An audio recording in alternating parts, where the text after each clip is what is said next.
The metal was cold against his face, so cold it burned. Flight Lieutenant Colin Hodgkinson pressed his cheek against the cockpit window of his Hawker Hurricane, watching the English Channel spread below like hammered pewter under the November sky of 1939. The aircraft vibrated with familiar rhythm, the Merlin engine's 12 cylinders firing in perfect sequence, each combustion a heartbeat of British engineering. He could feel the stick responding to the slightest touch, the Hurricane banking gracefully through air so crisp it seemed to crystallize around the wings. The smell inside the cockpit was intoxicating. Aviation fuel mixed with leather, metal polish, and that indefinable scent of altitude. His oxygen mask pressed against his face, the rubber seal creating a barrier between him and the thin air at 15,000 feet. Below, the white cliffs of Dover appeared and disappeared through breaks in the cloud cover, their chalk faces catching the weak sunlight like ancient sentinels guarding Britain's shores. Colin's hands moved across the instrument panel with practiced precision. Airspeed indicator, 280 miles per hour. Altitude, 200 feet and climbing. Engine temperature, normal. Oil pressure, steady. Ammunition counter, 8 machine guns loaded, 2 400 rounds ready. Every gauge told its story. Every needle pointed toward readiness for the war that everyone knew was coming, but nobody wanted to name. The radio crackled to life in his headphones. Hurricane Red Leader, this is Dover Control. Vector 270, Angels 20. Possible bogeys approaching from the southeast. The voice was calm, professional, but Colin caught the underlying tension. These weren't practice runs anymore. German reconnaissance flights had been probing British airspace for weeks, testing responses, mapping defenses, preparing for something larger. He adjusted his course, feeling the Hurricane respond like a thoroughbred horse to gentle pressure on the reins. The aircraft was beautiful in its lethality. 8 Browning machine guns mounted in the wings, each capable of firing 200 rounds per minute. When all 8 fired simultaneously, they could deliver 160 rounds per second into a target. The Hurricane might not be as fast as the new Spitfires rolling off the production lines, but it was robust, dependable, and deadly in the right hands. Colin's hands were the right hands. He had been flying since 1935, accumulating over 800 hours in various aircraft before transitioning to fighters. The Hurricane felt like an extension of his body, responding to thought as much as to physical input. When he banked left, the horizon tilted in perfect harmony with his intentions. When he climbed, the earth fell away in precisely the angle he envisioned. This was not merely piloting, this was aerial choreography. The November air was brutally cold at this altitude. Despite his thick flying jacket, wool-lined gloves, and heated suit, the cold crept in through every seam, every gap in his equipment. His breath fogged the inside of his oxygen mask, creating a small personal weather system within the confines of his cockpit. The heating system in the Hurricane was rudimentary at best. Warm air ducted from the engine bay provided some comfort, but at 20,000 feet, comfort was a relative concept. His thoughts drifted momentarily to the letter in his breast pocket, pressed close to his heart, beneath layers of leather and wool. Margaret's handwriting, careful and precise, telling him about their garden in Surrey, about the roses that had bloomed late this year, about how she worried when she heard aircraft engines overhead at night. She didn't know about his transfer to an operational squadron. She thought he was still instructing new pilots at the training base in Scotland. He had decided not to tell her until after his first operational tour, if there was an after. The war had begun officially in September, when Germany invaded Poland, but for months it had been a strange, suspended conflict that journalists were calling the phony war. British and French forces faced German positions along the Siegfried Line, but major fighting had yet to begin. In the air, however, the war was becoming increasingly real. German bombers probed British defenses almost daily, testing reaction times, mapping radar installations, measuring the resolve of the Royal Air Force. Colin understood the larger strategic picture better than most pilots his age. He had studied at Cambridge before joining the RAF, reading history and political science, following the rise of Adolf Hitler, with academic fascination that had gradually transformed into personal alarm. The Nazi Party's ascension to power in 1933 had seemed like a distant European problem. By 1939, it had become clear that Hitler's ambitions extended far beyond Germany's borders. The German military machine was formidable by any measure. The Wehrmacht possessed 102 divisions comprising over 7 million men, supported by 200 tanks and 700 aircraft. The Luftwaffe alone could field nearly 500 bombers and 200 fighters, piloted by men who had gained combat experience during the Spanish Civil War. Against this force, Britain could muster 897,000 regular army troops, 400 tanks of varying quality, and an RAF with approximately 900 aircraft, many of them obsolete by 1939 standards. The numbers were sobering, but they didn't tell the complete story. British aircraft production had accelerated dramatically since 1938, with factories working around the clock to produce Hurricanes, Spitfires and bombers. The radar system being installed along Britain's coast represented a technological advantage that German intelligence had not yet fully grasped. Most importantly, British pilots would be fighting over their own territory, with shorter supply lines and the possibility of rescue if shot down over land. Collins Hurricane was one of approximately 500 operational fighters available to RAF Fighter Command in November 1939. Each aircraft represented months of labor by thousands of workers, engineers, metal workers, instrument makers, armament specialists. The Merlin engine alone contained over 14 individual parts, each manufactured to tolerances measured in thousandths of an inch. The 8 machine guns in the wings had been synchronized to converge their fire at 250 yards, creating a cone of destruction that could shred enemy aircraft in seconds. The technical specifications were impressive, but Colin knew that wars were won by men, not machines. He thought about his fellow pilots in 43 Squadron. Young men, mostly in their early 20s, who had traded university studies or civilian careers for the chance to fly fighters in defense of their country. Flight Sergeant Henley had been a bank clerk before the war. Flying Officer Morrison had been studying law at Oxford.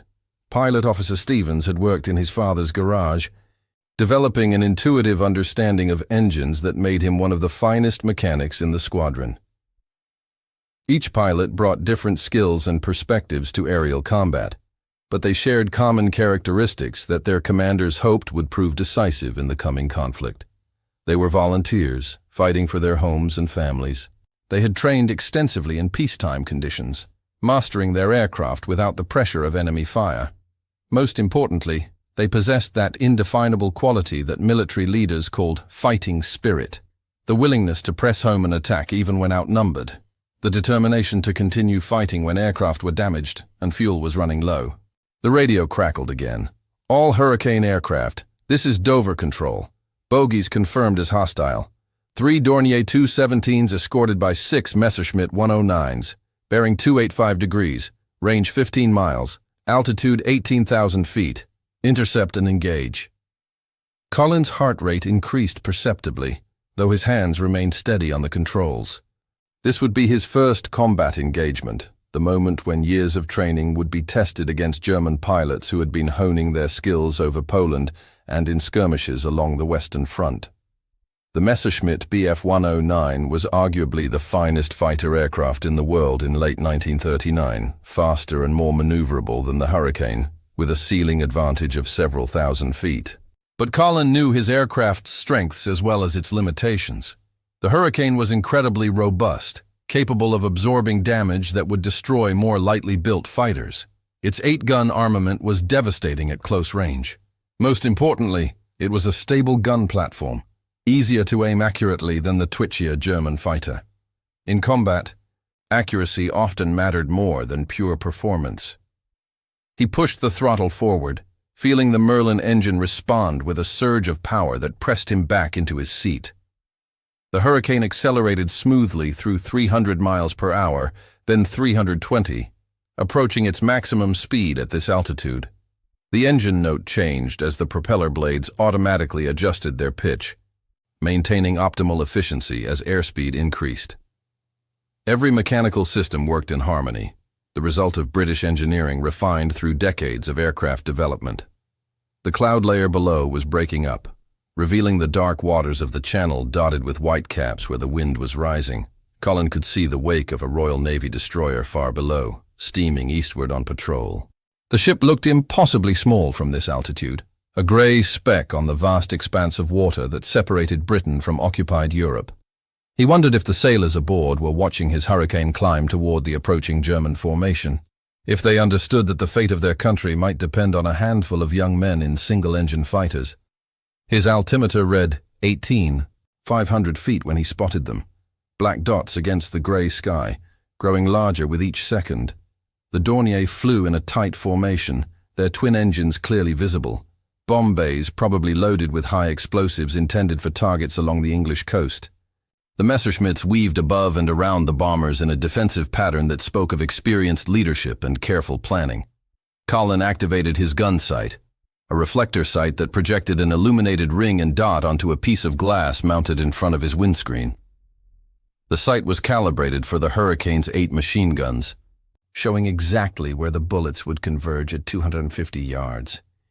He had practiced with this sight until he could place bullets precisely where he intended, but practiced targets didn't shoot back, didn't maneuver violently, didn't carry experienced gunners firing machine guns in return.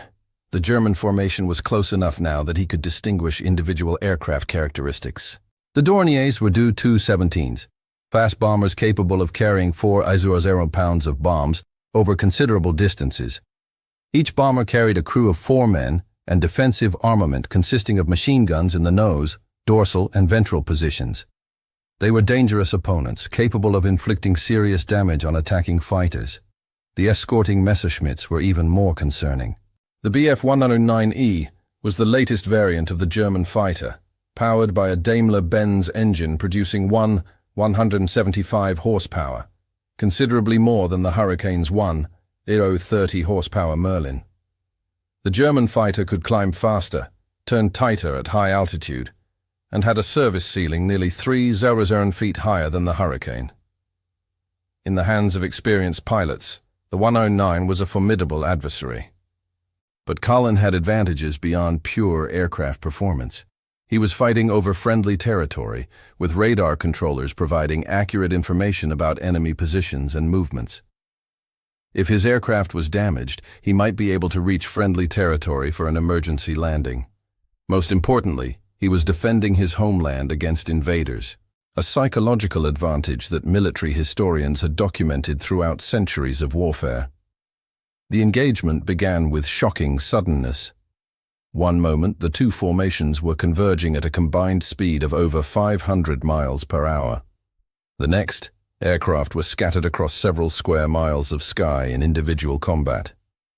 Colin had selected the trailing Messerschmitt as his target, hoping to surprise the German pilot with an attack from the blind spot below and behind the enemy fighter. The plan worked initially. Colin climbed sharply, using the Hurricane's excellent low-altitude performance to close within firing range before the German pilot detected his presence. At 200 yards, he pressed the firing button, sending 8 streams of 303 caliber bullets toward the Messerschmitt's engine and cockpit.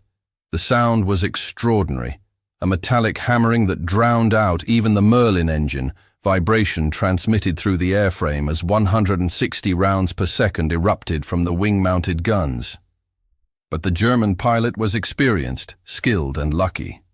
At the last instant, he rolled his aircraft into a sharp diving turn that carried him out of Colin's gun sight, just as the Hurricane's bullets reached his position. Colin saw his tracers flash past the Messerschmitt's wing, close enough to touch but not close enough to inflict damage. The German fighter completed its evasive maneuver and climbed sharply, using its superior power-to-weight ratio to gain altitude advantage. Colin followed, pushing his Hurricane to its limits, but the 109 could outclimb him at this altitude. Within moments, their positions were reversed, with the German fighter diving toward Colin's Hurricane from above and behind. The next few seconds unfolded with dreamlike clarity. Colin could see the Messerschmitt's gun muzzles winking as the German pilot opened fire. He could see the 20mm cannon shells and 7 92mm machine gun bullets streaking toward his aircraft, some passing so close to his cockpit that he instinctively ducked. The Hurricane shuddered as several bullets struck the fuselage, but the robust airframe absorbed the damage without critical systems failing. Colin threw his aircraft into a violent evasive maneuver, rolling inverted and diving toward the channel. The Hurricane's excellent low-altitude performance worked in his favor now, allowing him to build speed and distance from his pursuer. The German pilot followed, but his aircraft's high-altitude optimization worked against him in the thicker air near sea level.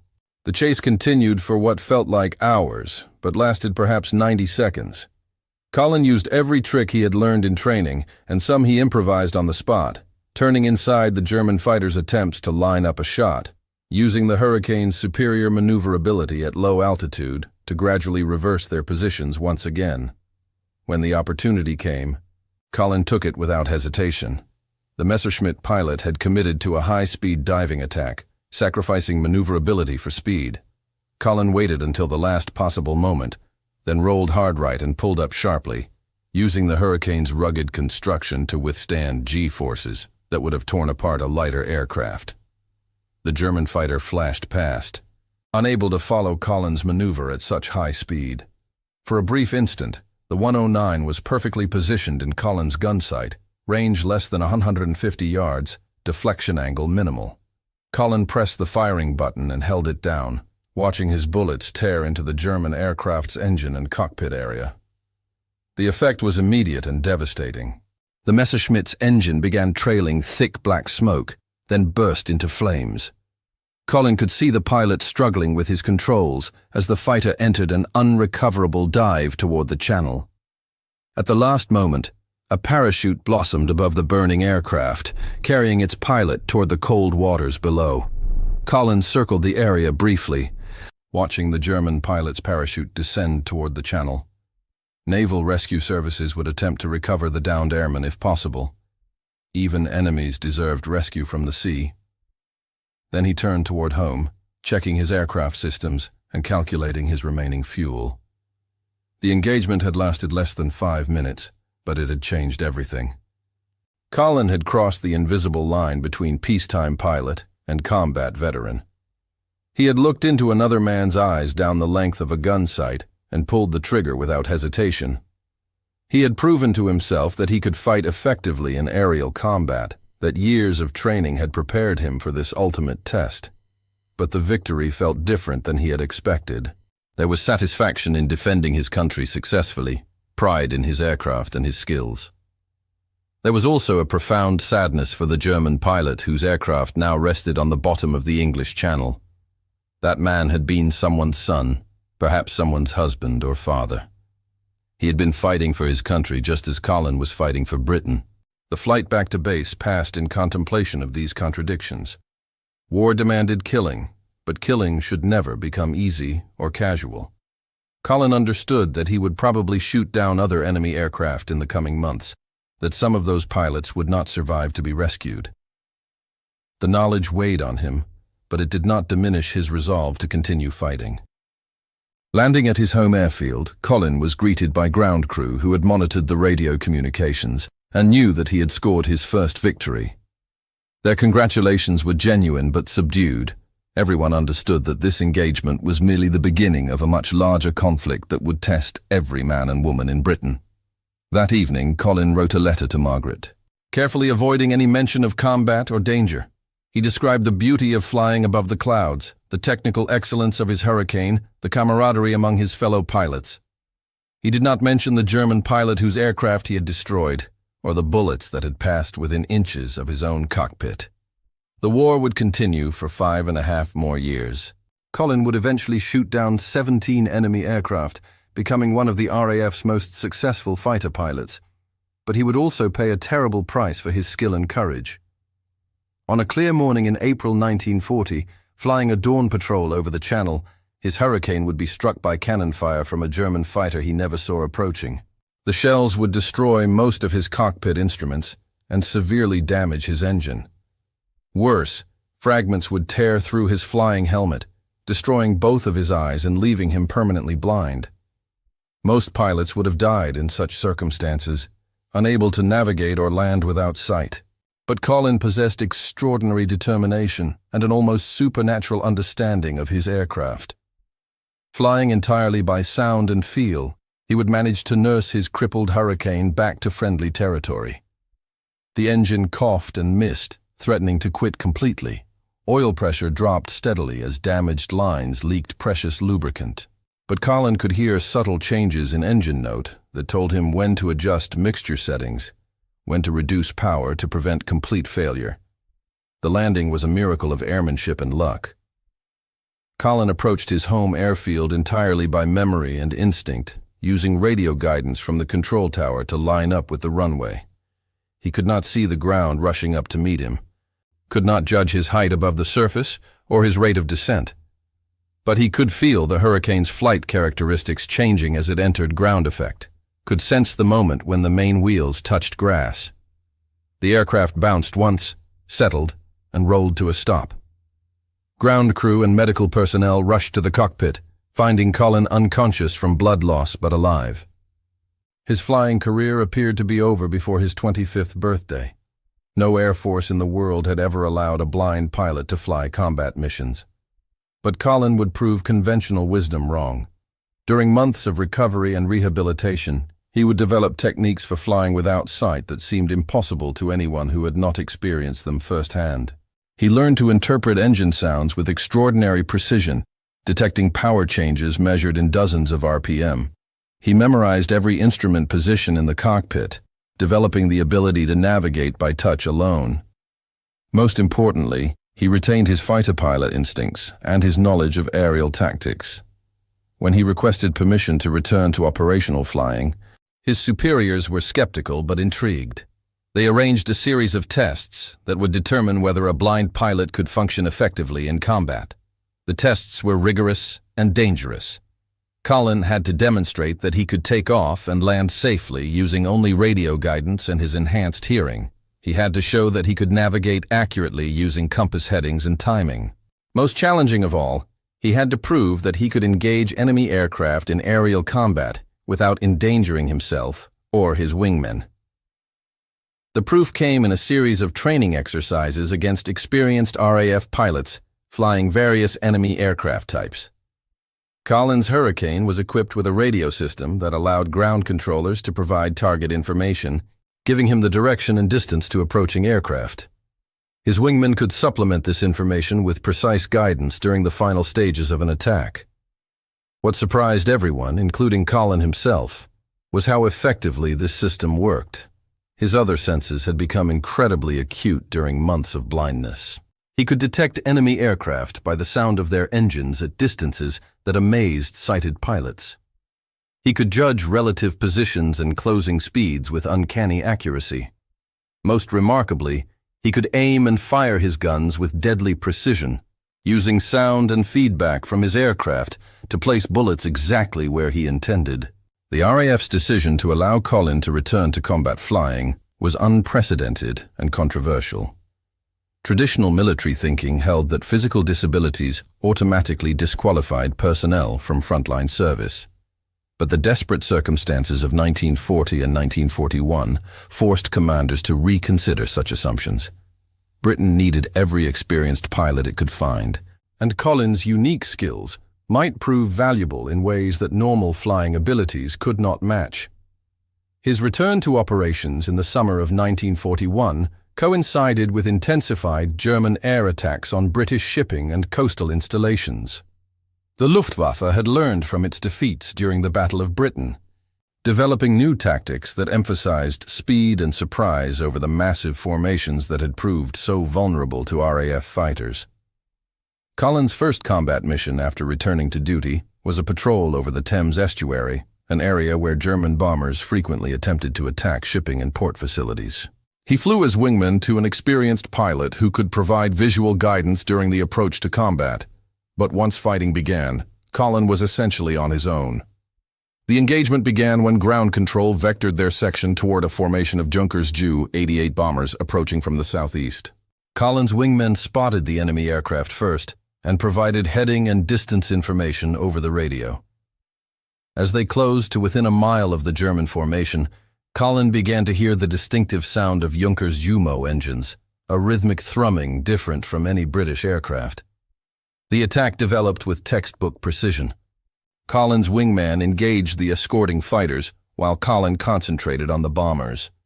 Using radio guidance to position himself for the attack, he approached the trailing Junkers from its blind spot below and behind. When his wingman called, "You're in firing position," Collins pulled up sharply and opened fire at point-blank range. The effect was devastating. Collins' bullets tore through the bomber's thin fuselage, destroying hydraulic lines and electrical systems. One engine caught fire immediately, and the aircraft began losing altitude in a steep spiral. Collins could hear the change in engine note as the Junkers entered its death dive, could almost feel the German crew's panic as they struggled with unresponsive controls. 2 more German aircraft fell to Collins' guns during that mission, shot down with an accuracy that amazed witnesses on both sides of the channel. Word of the blind fighter pilot's return to combat spread quickly through both the RAF and the Luftwaffe, creating a legend that would grow with each subsequent victory. Over the following 18 months, Collins would shoot down 14 more enemy aircraft, bringing his total to 17 confirmed victories. Each engagement was different, requiring adaptation to changing tactics and aircraft types, but all shared common elements that showcased Collins' extraordinary abilities. His enhanced hearing allowed him to detect approaching aircraft before they appeared on radar. His intimate knowledge of aircraft performance characteristics enabled him to predict enemy maneuvers with startling accuracy. Most importantly, his absolute fearlessness in close-range combat gave him advantages that enemy pilots found impossible to counter. The psychological impact of facing a blind fighter pilot proved almost as valuable as his tactical skills. German aircrews began reporting encounters with a ghost pilot, whose aircraft seemed to appear from nowhere, strike with deadly accuracy, then vanish before defensive fire could be brought to bear. These reports contributed to declining morale among Luftwaffe bomber crews, who found themselves facing an enemy that defied conventional understanding of aerial warfare. Collins' success also inspired other disabled servicemen throughout the British Armed Forces. If a blind pilot could shoot down German aircraft, perhaps other impossible achievements were within reach. The propaganda value of his story provided valuable boost to civilian morale during the darkest periods of the war. But the personal cost of Collins' continued combat flying was enormous. Each mission required intense concentration and physical effort that left him exhausted for days afterward. The strain of flying and fighting without sight was taking a toll on his health that became increasingly apparent to his fellow pilots and ground crew. Moreover, the odds were steadily mounting against him. German fighter pilots were becoming more experienced and better equipped as the war progressed. New aircraft types like the Focke-Wulf 190 possessed performance advantages that even Collins' extraordinary skills could not completely overcome. Statistics suggested that no fighter pilot, regardless of ability, could survive indefinitely against such odds. The end came suddenly and without warning on a clear morning in March 1942. Collins was leading a section of 4 Hurricanes on an early morning patrol when they encountered a formation of German fighters returning from a bombing mission. The engagement began routinely, with Collins using his standard tactics to position himself for an attack on the trailing enemy aircraft. But this time, the German formation included several experienced pilots who had studied reports of the blind fighter pilot's methods. They had developed specific tactics designed to counter his unique approach to aerial combat, using coordinated attacks that overwhelmed his ability to track multiple targets simultaneously. Collins shot down 1 more German fighter during the engagement, bringing his total to 17 confirmed victories. But in the process, his Hurricane was struck by cannon fire from multiple directions. The aircraft caught fire and entered an unrecoverable spin, carrying Collins toward the Channel waters where his combat career had begun. His final radio transmission was characteristically calm and professional. "This is Red Leader. Aircraft severely damaged and on fire. Going down. There was no panic in his voice, no requests for assistance that his wingmen could not provide. Even facing death, Colin remained the consummate fighter pilot. No parachute was seen to leave the burning Hurricane before it struck the water.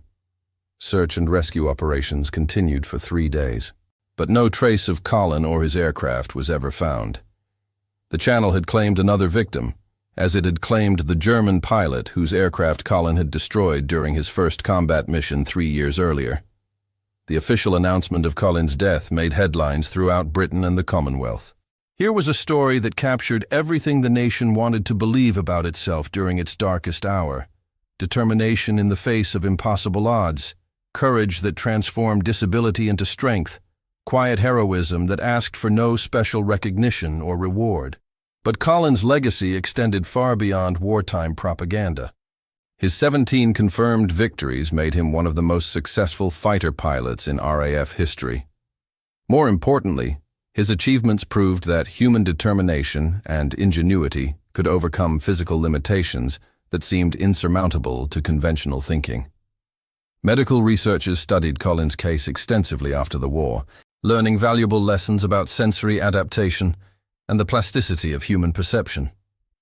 His techniques for flying without sight contributed to the development of instrument flight procedures that saved thousands of lives in subsequent decades. Rehabilitation specialists used his story to inspire countless disabled veterans seeking to rebuild their lives after combat injuries. The Hurricane fighter that carried Colin to his 17 victories was eventually retired from combat service and preserved as a memorial to all the aircrew who gave their lives defending Britain. Today it sits in the Imperial War Museum in London, its olive-drab paint scheme and squadron markings restored to their original condition. Visitors can sit in the cockpit and imagine what it must have been like to fight aerial battles without sight, guided only by sound and instinct and extraordinary courage. Colin's story reminds us that warfare, for all its technological complexity and strategic sophistication, ultimately depends on individual human beings willing to risk everything for causes they believe in. His blindness, which should have ended his flying career, instead became the foundation for achievements that seemed impossible to everyone except Colin himself. In the end, that may be his greatest lesson, that limitations exist primarily in our minds, and that human determination can transform apparent weaknesses into unexpected strengths. The 17 German aircraft that fell to his guns were testament to skills that no flight manual could teach and no training program could replicate. They were the product of courage refined by adversity, determination strengthened by suffering, and ability enhanced rather than diminished by disability. The Channel waters that claimed Colin's life continue to flow between Britain and the continent, indifferent to the human dramas played out above their surface. But the memory of the blind fighter pilot, who proved that heroes come in many forms, continues to inspire new generations of men and women facing their own seemingly impossible challenges. In that sense, Colin's final victory may be the most important one of all, the victory over despair that his story continues to provide to anyone willing to listen and learn.